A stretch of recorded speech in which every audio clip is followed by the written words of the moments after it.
I'm Scott. What the heck? Where's Don? How can we be Scott and Don talking real estate if Don's not here? Mike Mclaughlin, did you have something to do with this? I think Don's in Colorado. That's what I heard, guys. We're just kidding. Don's in Colorado enjoying the real estate market out there and spending time with family. We knew he wasn't going to be here today. So Mike has graciously decided to step in and be our co-host. So Mike, glad to have you. Because you know way more about stuff than I do sometimes, so that's good. It's a pleasure to be here, taking the big seat that Don left. Well, see if I can fill his shoes. Well, we're going to do the best we can. So let's start with right off the bat with spring is here. Okay, things are already happening. Houses are going crazy already. And let me tell you how I know. This week, let's call it. Let's see what's today. Let's call it Tuesday. Yes, so yesterday, I met with a client. They wanted to see a house. It was highest and best that same day. Okay, we had an offer accepted, but we had to add the extra juice. I know last week I did a video on how to make an offer you can't refuse, okay? But there's even crazier things going on.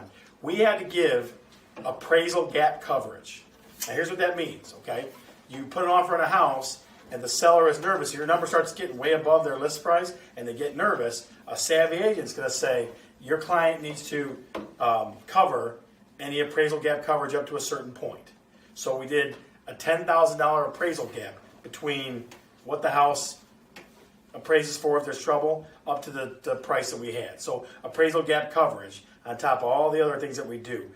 There's definitely a buzz in the air. You could tell Monday it was warm and people were just, I've been out every night till 10 o'clock at night now these days. So the spring is definitely here. So if you're looking to buy or sell, now's the spring, okay? So Mike, a couple things I want to talk about with you because you're way the expert on this stuff. First, credit things. Okay, I met with a lady this weekend or this Monday, and she said, Mr. Bergeron, can you come over and explain, how to get my credit better? Now, I'm not a credit repair guy. I'm not a credit specialist. I'm not a mortgage guy. Okay, I just gave her general advice, and we talked for like 2 hours. So we're hoping you can kind of break down credit and make it easy for us to understand. That's the first thing. Okay. Two, I got a Facebook message from my mom's neighbor down the street. She said her son's looking at Ann Arbor, and was talking about down payment assistance. So you're the expert on Mishnah. You guys do a ton of Mishnah loans in Academy Mortgage, so I'm going to let you just talk like that crazy. I might throw some things in because I have a certain realtor's perspective, but I want you to be the expert focus on that. The other things, the city spotlight today is going to be on Canton.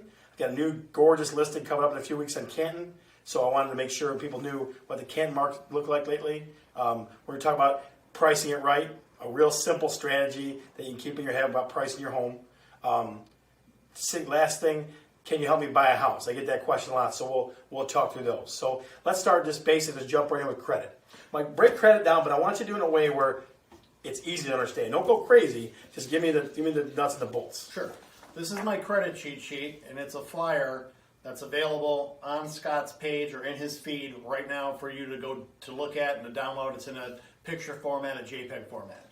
Well, basically, when we talk about credit score and buying a house, in this area here where it's not rural, where it's more like urban, more houses on top of each other, more densely populated. Okay. You really got FHA and conventional as your two kinds of mortgage programs that you can use to buy a home. FHA is designed for people with a little bit lesser of a credit score, a little bit thinner of a credit profile, people who maybe it's their first time home, maybe they've had a bankruptcy in the last few years that FHA is more lenient for.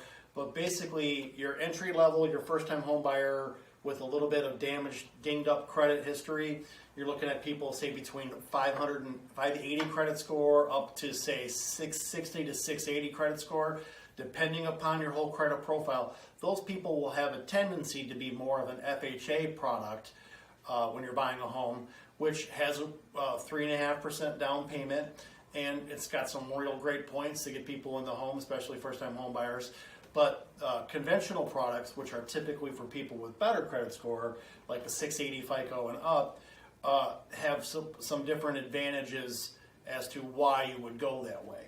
If you buy a home FHA, you're going to pay a funding fee, which is 1.75% of the loan amount. Okay, so extra fee. Yep, extra fee. Yeah, that's stuff that's important to us, like extra fee, more money out of my pocket, all that stuff. That's what they want to know. Well, the good news is it doesn't come out of pocket, and that's leading towards helping the person who's the first-time home buyer. Okay. But the fee does get tacked on to your loan amount, so it's going to be there.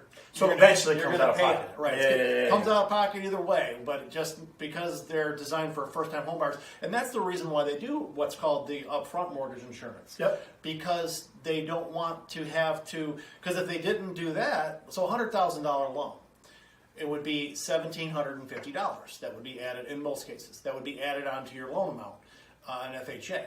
Well, they would rather do that than say have to increase your payment by $50 a month. Yep.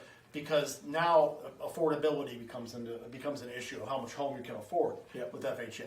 But basically, when we talk about credit scores, that's what you're looking at. And then also a big point to know is that the credit models that you see on Credit Karma or any of these that you pay to view your credit and keep an eye on your credit, or if you have it through your credit card, however you're monitoring your credit score, those are different models than what we use for mortgages. And car sales use their own model. So And like I use their own Score Sense. Right. Right, because it tells me all three scores. So those scores aren't right. Is that what you're saying? They're right for the model that they're using, but that's not the model that I'm going to be using. So will different stuff show up, or is that what you're talking about? No, for the most part, everything should be the same from credit score to credit score, but they use these algorithms that turn all your data on your credit report into a score. Yep. So what's happened over time is that they've changed these algorithms, but mortgages have their model, and frankly, they're just not changing it. So other people change their models to reflect what they think is important, but for quite a while, the mortgage model has been consistent, and they're not doing a lot of the fine tuning that the other ones are doing. So what you end up with is you end up typically with a higher credit score when you see these, the Credit Karmas than what you see on mortgages. But like I said, cars have their own score, insurance companies have their own scores. So scores having different models is consistent throughout all But so industries. this is what I'm going to ask. Somebody's going to ask me this. I guarantee. Somebody's going to say, "Well, how can I see the score he's going to see?" So is there a way to do that? Call me. That's one way. No, I get that. I'm just saying, but I mean, like, so none of these things will show the same numbers that you're going to see. I believe if you go, annualcreditreport.com is the one website that you can go to and actually once a year get a copy of your own free credit report. Yep. But I can't tell you for certain whether or not there's a score associated with your score, with your profile. So I don't know if when you pull your credit report, if they actually give you a score or they just give you your history, which your history is the important thing, because when you look at your history, you can see if you've had any lates, you can see if you have any collections that you don't know about, but I'm not sure if annual credit reports gives you a score or not. So I don't know that there's any other way to get what your mortgage score is without having it pulled for mortgage purposes. Wow, so that's kind of like they're selling cheap stuff. Like they're selling stuff that's not real, I guess, huh? What do you mean, like Credit Karma? And Right. Like I pay for Score Sense or whatever it's called. Well, I guess pay like $29 a month. Well, no, because what you're doing with Score Sense is you're monitoring your credit for identity theft. You're monitoring your credit for collections that you don't know about that might pop on there, for late payments or for somebody, like we said, identity theft, somebody trying to open an account in your name without you knowing it. So really, those credit monitoring ones, I don't know about $30 a month, but the credit monitoring ones are more for making sure that you're keeping your credit profile clean and that you're doing everything you can. So if you follow the advice that they give you on there, it's going to lead to a higher score for mortgages, because what it's telling you is it's telling you to pay down your balances to this or that to get your optimal score, right? They're giving you advice that will translate into any credit profile. So did we talk about this? I'm not sure. You pay too much down off on your credit card? Yeah, so what that is when we do a credit, we can actually do a credit ReScore in situations where maybe your credit score is a little bit short of where it needs to be for whatever program. but you can pay down your credit card, and we can bump your score up. Well, we actually had a situation in the past with Scott here where we were able to do that, and the direction, we print off the directions specifically, say, here you are, borrower, here's your directions, and it said pay down the balance to $10, and he paid down the balance to $0, and then which I would do too, because I'd be like, I'm just going to pay it off, right? Right, exactly. So what we had to do is tell them to Put go, $10. and I want to say it was Macy's or some kind of clothing store. Put $10 back on that cart. Right, because the directions say to do exactly what they tell you, not to. So we learned at that point that you got to do exactly what they tell you, because carrying, and actually that's pretty decent advice for anyone out there with your, and I'm guilty of it too. I always pay them down to 0 too. But if your credit is marginal, leave a couple bucks on there, because historically we know that actually carrying a small balance actually can be better for your score than paying it down to 0 every month. Now, if you've already got a 780 FICO, well, then pay it off, because that's how you got that 780 FICO, is by paying everything off. Yeah. But if you're just kind of working your way up and you're one of those first-time home buyers, then leave a couple bucks on there, and I think it could actually, in the short term, benefit your credit score. So, and this is something you and I have talked about before as far as credit goes. Another thing you do is keep increasing those limits. Right, because when we talk about what goes into making a credit score, another plug for our flyer on Scott's page, there are 5 things that go into your, like if it was a pie chart, there are 5 things that make up this pie chart. And the first thing is your payment history.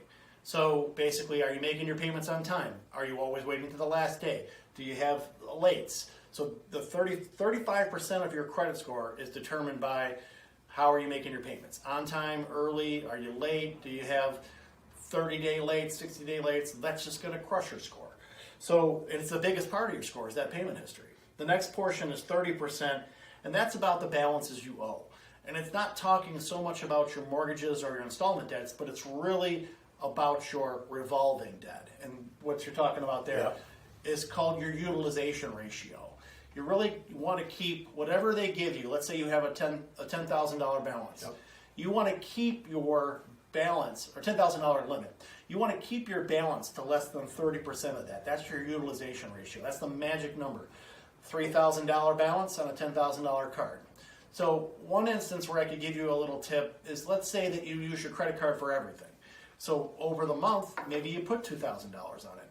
Well, that shouldn't be a problem. But if your credit card only has a $2,500 limit, now you're at an 80% utilization. That's going to hurt you. So in a situation like that, like Scott was just saying, call them. Say, hey, I use this credit card every month, and maybe need to update my household income or whatnot. But I really appreciate you if you could raise this limit to $6,000, so that you could get down below, or $7,000, so that you could get down below that 30% utilization. That way you could freely use your credit card and not be concerned that you're having a negative effect on your credit score. So 35% for payment history, 30% for your balances. That's 65%. The next is your credit history. And what that means is you opened an account when you were 18 and you've had that credit card for 20 years. Don't get mad at Capital One and close it, because you guys, that is your longest trade line. You've had it for 20 years. It's doing immense good for you on your credit score. And if you close that account because you got mad at them, you're really only hurting yourself. So those trade lines that you've had forever, keep them. Don't get rid of them.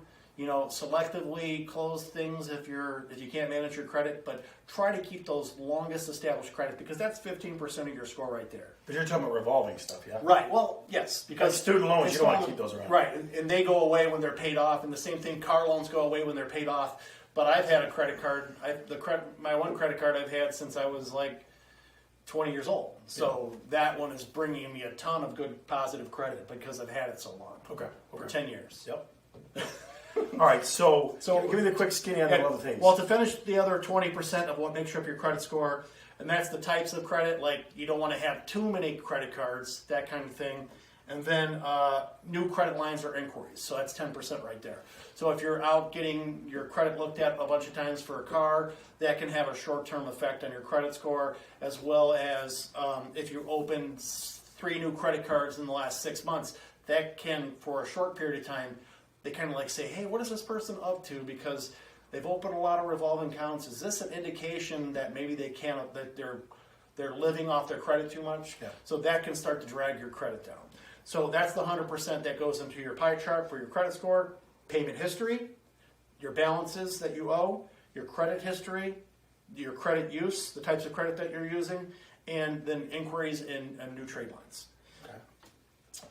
Really, if you're above, to have what I would call a good score would be someone who's 720 and up. I would call that a good score. A great score I would call 780 and up.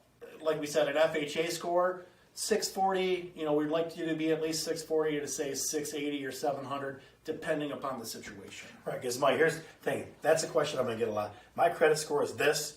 Can I get a mortgage? What kind of mortgage should I get? And all that kind of fun stuff. So that's what people care about. What are my numbers?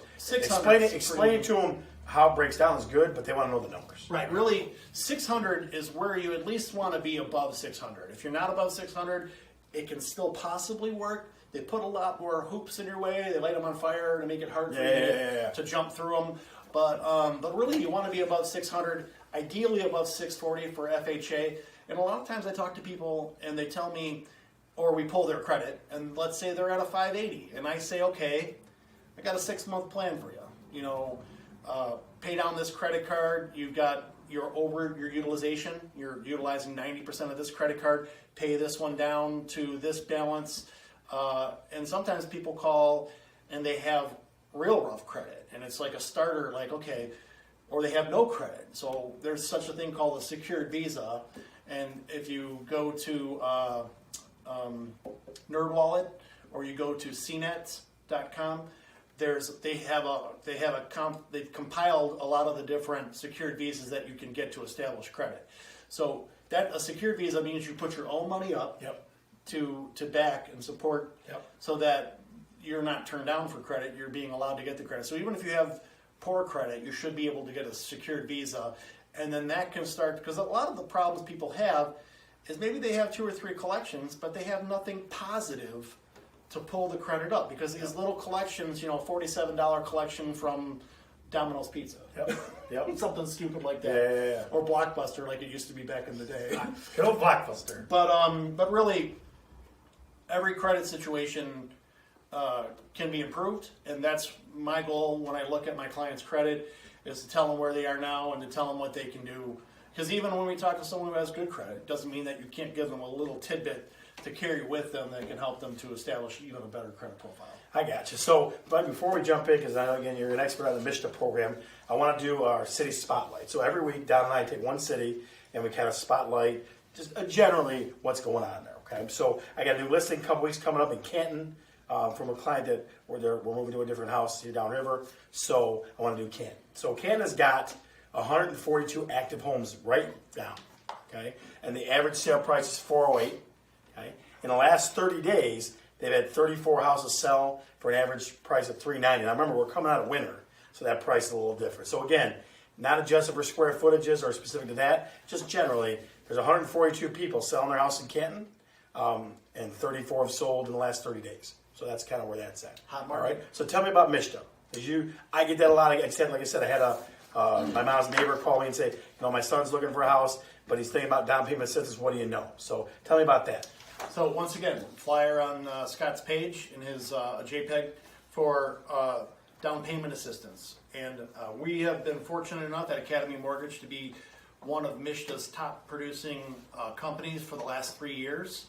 And I was fortunate enough this year to be one of Mishnah's top producing lenders in southeastern Michigan. Mm-hmm. So I'll be called out on their webpage and be given some accolades for that. So that wasn't expected, and it's really exciting to make that cut this year. Yep.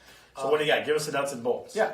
Mishnah, MSHDA, stands for Michigan State Housing Development Authority. And what that means is that they're the institute in Michigan that controls the money for down payment assistance for borrowers in Michigan.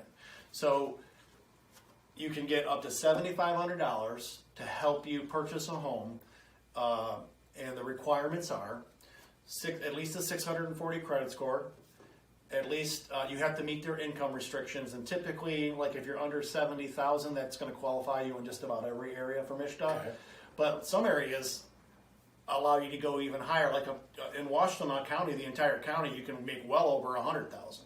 So there are some areas so the different cities have different income limitations, and you have to meet that requirement. Okay. And then thirdly, any adult that is going to be living in the home has to be on the mortgage.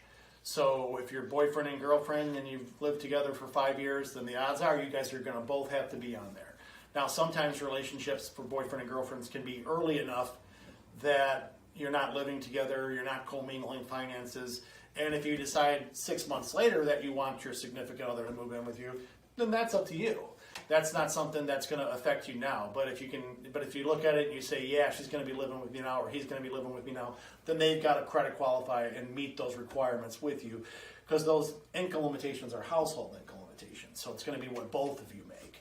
So Mishnah, it adds a couple days to the process. It can, depending upon how busy the industry is, it can add a week. But basically, what it does is it strengthens by using down payment assistance, it actually strengthens your offer.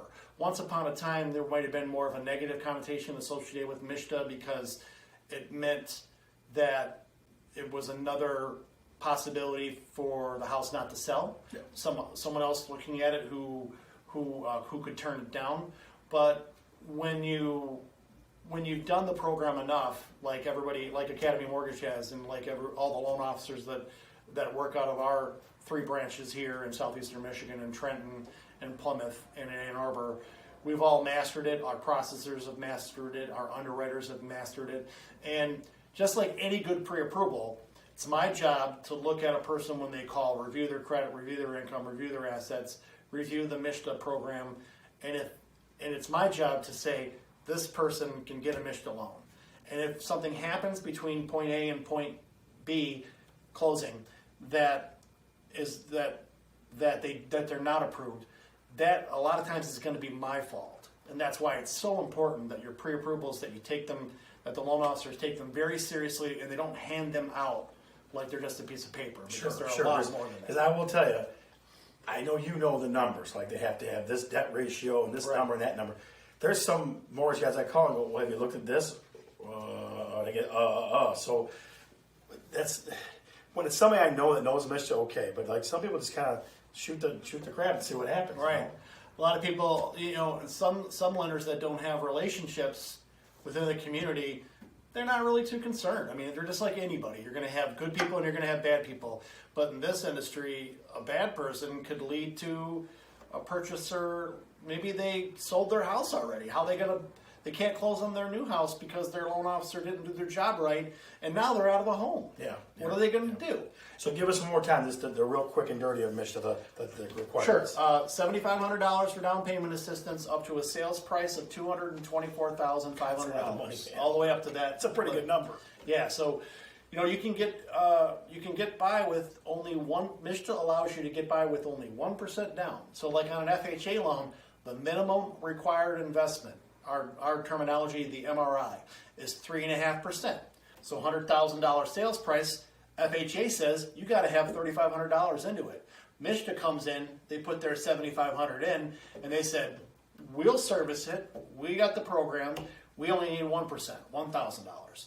So if the numbers work out, depending upon the sales price, the taxes, the insurance, all the factors that go into it, you can get into a $100,000 house for 1% down, on an FHA loan with a 640 credit, and you'll get yourself into a house. Let's say $100,000 home in Lincoln Park. Yep. You'll get yourself, or even in Taylor. Yep. You're going to get yourself into a house with a $750 payment. That if you were renting that house, you pay $1,100 for it. Yeah, no, absolutely, makes tons of sense. And Mike, you and I did this today. I mean, we had a guy come to closing with like $500. Right. And sometimes on Mishnah, we give people money back. Yeah, which is crazy. That's crazy. So it does work. Mishnah is a good program, but understand, and I stress this with everybody all the time, is the program now, you have to pay it back, correct? Right. In Mishnah, from time to time, and they just recently last year, and a lot of people still come saying, hey, they're referencing this old program. They had a program previously that the money was basically, if you lived in the house for 5 years, it was yours. It was after every year, a certain percentage got given back to you until after 5 years, it was all free. But the standard Mishnah program, which is all that's available now, is $7,500 that has to be paid back. Now there's some other there's a couple other down payment programs in Michigan that are very specific to Mishnah. So we got credit, we got Mishnah. All right, so I'm going to jump in a little bit. One thing that I get, and I feel like I talked about this with sellers a lot, okay? Being a clear and honest realtor, I'm going to tell you what your home is worth, okay? Here's the topic. Price it right. Just like the old TV show, The Price is Right, okay? I can tell you why things don't work out most times for realtors and agents. It's very simple. If the house is priced wrong. Here's how you figure that out, okay? Here's kind of my general rules of thumb. One, if you're getting no showings or very, very, very, very sparse showings, okay, you're priced about 15 to 20% wrong. If you are getting showings, even a lot of showings, and no offers, you're still priced about 5 or 10% wrong. If you're getting showings and offers, then you're priced right, okay? Alongside that, in the market that we're in, if something's not happening to your house in the first couple of weeks, okay, then there's something wrong price-wise. The people should be, it's a seller's market right now, and there's not a lot of homes on the market. The inventory is very low. So 2 weeks is kind of what I tell folks. In the first 2 weeks, something's going on. We got to sit down and talk about this because something's wrong, okay? So pricing your house right. The other side of that, I tell people, and people come and go, well, what if my house sells in 1 day? Well, here's the thing. You always put the house in the market for 3 to 5 days. Here's why. You expose it to the market as much as possible. Okay? After 3 to 5 days, the people have, it's been out there. People have been in and out. If it's at a good price, a lot of people have been in and out. So you want to keep it out there for 3 to 5 days. That's typically what I tell folks. But the percentages are, again, no showings, 15 to 20% off. Showings with no offers, 5 or 10% off. And then showings and offers, you're priced right. So that's, when you want to price it right, use those general parameters. Okay? Last topic for the night. This one I get all the time too. I got a Facebook message today from somebody that said, my son wants to buy a house in Ann Arbor. Can you help him? Okay. I have sold, folks, and I want you to hear this, okay? I sold a house this past year in Battle Creek. I sold a house up past Flint to a buddy of mine. I've sold houses all the way down to Temperance. If it's in the state of Michigan, okay, I can sell it for you. I can help you buy it or I can help you sell it. So I want to put that thought to rest for folks. I get that question a lot. Can you help me here? Can you help me there? So if you want to go up to Traverse City, go on Grand Traverse Bay and take me out there so we can party and have a good time and then buy a house, I'm down for that. My buddy out in South Haven, him and his wife are the new investment moguls in South Haven. When they go to buy the next one, we'll be on the beaches of South Haven, and I'll probably help them buy the next one too. So I can help you sell or buy a house all of Michigan. All it takes is a research and a knowledge base that we have. Hey, Scott, let me ask you a question. Yeah. What's next week's topic going to be? Next week's topic, now listen, Mike. I know you're enjoying that seat today. I'll be watching next week. Yeah. Don Lawrence will be back. And Don is an absolute expert on the next topic because I got a couple questions from folks. A lady called me when I was going to the airport Sunday, a friend of mine. She said, I don't understand this. Can you explain this to me? And she kind of walked me through. It's your property taxes. Why your property taxes go up, how they figure out all those things, the state-wise value, stuff like that. Don Lawrence is an absolute expert at that stuff. So when he comes back from Colorado playing around, he'll be here next week, and we'll go through that. So, well, I know that since you and Don have your own, Donnie Ballgame, have your own little patented hello and goodbye. So I'll step out so that you can do your patented goodbye.